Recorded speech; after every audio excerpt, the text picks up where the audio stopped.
sendiri saya pilih tim nikel. Kenapa? Kita melihat bahwa Mhm, saat ini kecenderungan kenaikan harga batu bara yang mencapai 120 sampai 125 USD per tonnya ini dikarenakan karena suplai batu bara yang mhm, rendah. Dikarenakan adanya perang dagang antara China dan juga Australia, sehingga China tidak akan melakukan impor batu bara dari Australia. Akan tetapi hal ini akan berbeda mhm, kejadiannya jika nanti misalnya China telah membuka keran impornya batu bara dari Australia, ini bisa mengakibatkan harga batu bara kembali mengalami penurunan. Nah, oleh mhm, karena itu, harga batu bara saat ini kecenderungannya adalah di perang dagang antara China dan Australia. Berbeda halnya dengan nikel, di mana kedepannya nikel ini akan sangat dibutuhkan terutama terkait mengenai mobil listrik yang terus digembar-gemborkan baik di mhm, Amerika Serikat maupun China. Kita melihat Amerika Serikat Tesla harga sahamnya all time high, permintaan mobil Tesla pun meningkat. Di China ada mobil NIO yang juga mengandalkan terkait mengenai nikel, dan juga jangan lupa bulan depan pemerintah melalui Pak Luhut telah menyatakan bahwa groundbreaking terkait mengenai pabrik baterai nasional akan dilaksanakan. Yang mana ini akan menjadi awal dari ekspor nikel atau ekspor baterai yang akan dilakukan oleh pemerintah, dan semua nikel yang ada dari perusahaan seperti baik, Antam, Niko, Inco akan dikumpulkan ke pabrik baterai nasional untuk akan diolah di Indonesia untuk menjadi produk jadi. Dan ini mhm. berarti demand-nya untuk Antam dan Inco akan lebih stabil dibandingkan dengan batu bara. Baik. Mas Bernard ini berarti tim energi masa depan ya. Di segmen sebelumnya ada presentasi terkait batu bara versus nikel. Ini katanya nikel itu energi masa depan. Nah, kalau Mas Robert seperti apa? Berarti tim batu bara nih, Mas Robert?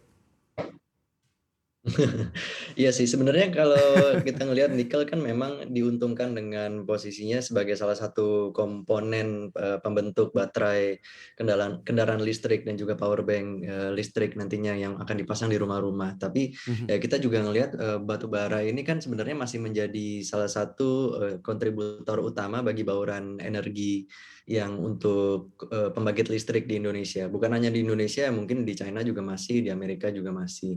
Bahkan mungkin di Asia Pasifik selain Australia, Indonesia juga masih menjadi salah satu produsen batu bara terbesar kan di regional ini. Kedepannya juga kita melihat ada para emiten batu bara ini kan tidak tinggal diam dengan mhm, melakukan ekspansi ke hilir dengan cara melakukan gasifikasi, dan juga ada beberapa yang juga berekspansi dengan mengakuisisi smelter nikel atau juga tambang emas seperti yang dilakukan mhm. oleh United Tractors dan juga grupnya Indica Energy. Ya tentu kedepannya sih ini masih menjanjikan potensi pertumbuhan yang lebih tinggi lagi kalau misalnya suatu saat nanti energi batu bara itu sedikitlah dikurangi dari porsi bauran energi karena udah mulai beralih ke energi yang terbarukan dan juga minim emisi gas buang seperti itu, Mas Dani. Kita tanyakan yang pertama saya mulai dari Mas Bernard dulu selaku CEO dari Sukor Sekuritas. Ini dari @pamale. Beberapa emiten batu bara pada masuk ke emas. Ini menarik atau enggak? Ya, jadi tentu saja strategi diversifikasi merupakan strategi yang perlu Mhm, dilakukan oleh perusahaan batu bara supaya revenue stream mereka ke depannya tidak hanya bergantung kepada dari penjualan batu bara, tapi penjualan dari komoditas-komoditas lainnya yang mana ini akan menunjang performa perusahaan tersebut. Karena kita mhm, melihat bahwa batu bara merupakan salah satu energi yang kedepannya ada potensi sunset, terutama jika kita bisa melihat 2 sampai 3 tahun yang akan datang, di mana penggunaannya akan dikurangi dengan bahan baku yang lebih clean. That's why salah satu caranya adalah melalui diversifikasi. Salah satu diversifikasinya yang tepat adalah ke emas, mhm. di mana emas kita melihat menjadi salah satu pilihan untuk investasi, terutama di kala jadinya inflasi seperti saat ini di mana harga emas mengalami lonjakan juga karena adanya inflasi di Amerika Serikat yang lebih tinggi dari ekspektasi. Sehingga ini menjadi potensi yang menarik jika perusahaan batubara bisa melakukan diversifikasi dan juga bisa melakukan sampai proses hilirisasi dan Mhm. diversifikasi ke produk-produk lain seperti itu. Baik, diversifikasi adalah satu hal yang wajib juga ya ini bagi para sobat cuan kita sepertinya. Ini kita langsung beralih ke Mas Robert, pertanyaannya sama, beberapa emiten batubara pada masuk ke emas tuh katanya. Menarik nggak nih? Ya, kalau kita ngelihat best practice-nya atau contoh yang Mhm, terdekat itu ada di grupnya Indica Energy dan juga grupnya United Tractors kan yang sudah mhm, melakukan ekspansi ke industri atau pertambangan emas selain dari batu baranya. Tentu kalau kita udah ngelihat kontribusinya bahwa di tahun 2020 atau 2019 pada saat terjadinya booming harga emas, ternyata memang benar itu bisa menambah kontribusi atau meng-offset kontribusi yang turun dari bisnis batu baranya sehingga bisa cukup menyelamatkan lah dari kondisi keuangan secara keseluruhan masih bisa bertumbuh karena harga emas maupun volume penjualan emas baik di Indica Energy maupun di tambang emas Martabe milik United Tractors waktu itu mengalami kenaikan yang cukup signifikan baik itu dari volume maupun juga harganya sehingga kontribusi terhadap operating profit-nya lebih tinggi pada mhm, waktu itu atau hampir menyamai kontribusi dari batu baranya yang cenderung turun pada waktu itu. Tapi seiring dengan sekarang harga batu bara sudah mulai pulih dan juga harga emas juga belum enggak terlalu banyak terkoreksi kemarin itu, sehingga kita juga masih cukup optimis beberapa emiten batu bara yang sudah ekspansi ke emas, bahkan ada beberapa yang ke nikel juga, itu juga masih akan punya punya peluang untuk bisa melakukan strategi pertumbuhan ke depannya yang lebih ekspansif lagi seperti itu, Mas Dan. lagi ke Mas Robert terkait dengan harga emiten-emiten batu bara. Kalau kita melihat perkembangannya di sepanjang tahun ini masih ada nggak sih emiten-emiten batu bara yang dikatakan under value begitu, yang bagus untuk dikoleksi?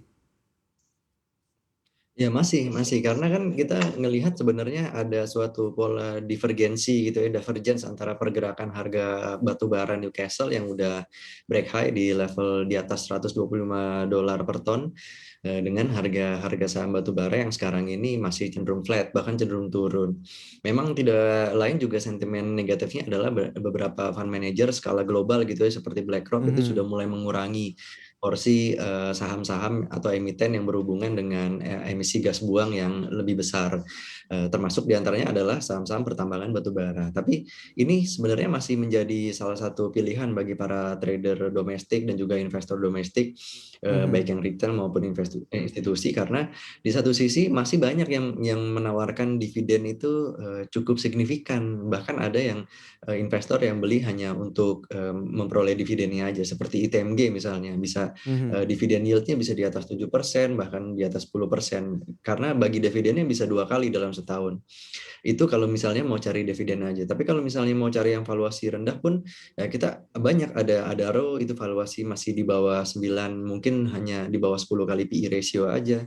Juga ada Harum Energy itu kan bukan hanya ada di batubara, tapi juga dia baru aja akuisisi perusahaan smelter nikel dan tambang nikel. Itu valuasi paling cuma 10 kali atau mungkin 13 kali aja dibandingkan dengan saham-saham nikel lainnya seperti Antam, Inco yang udah lebih dari 20 kali. Tentu dengan apa, ketersediaan kas yang cukup Mhm, kuat di emiten batubara ini karena kan mau nggak mau ya karena bank-bank udah mulai membatasi kan penyaluran kredit ke perusahaan tambang batubara, jadi semuanya justru cash basis gitu mereka menjalankan mhm, usahanya, which is very good karena leverage-nya bisa ditekan, leverage-nya bisa berkurang dan kas itu bisa diputar tapi juga tidak serta-merta mengurangi dividen. Nah ini hebatnya, berarti kan batubara itu masih banyak demand-nya sehingga masih menjadi cash cow bagi para emiten yang terlibat di sini.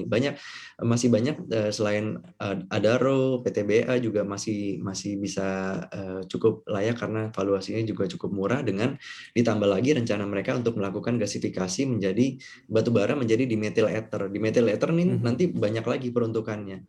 Kita juga ngelihat kemarin itu Adaro sempat ekspansi ke pengolahan air, water treatment. Kenapa? Karena batu bara ini ternyata bisa jadi karbon aktif yang bisa menjadi salah satu komponen pemurnian air, penjernihan air, karbon baik. aktif. Nah ini use case yang kita ngelihat di suatu komoditas batu bara yang kedepannya juga bisa menjadi salah satu, mungkin bukan sumber energi masa depan, tapi ya sumber lain-lain yang bisa bisa berhubungan dengan water treatment, juga gasifikasi. Tentu gasifikasi ini kan bisa untuk bahan baku pupuk juga, Mhm. perkebunan, fertilizer. Nah ini juga use case yang meningkat ini yang semakin banyak tentunya masih akan bisa menopang kinerja kinerja sektor industri batubara ke depannya, seperti itu, Mas. Untuk informasi lebih lengkap dan berita terkait, jangan lupa untuk klik link yang sudah ada di deskripsi. Dan jangan lupa juga untuk menginstal aplikasi CNBC Indonesia yang ada di Play Store dan juga App Store. Jangan lupa untuk kemudian di-subscribe ya.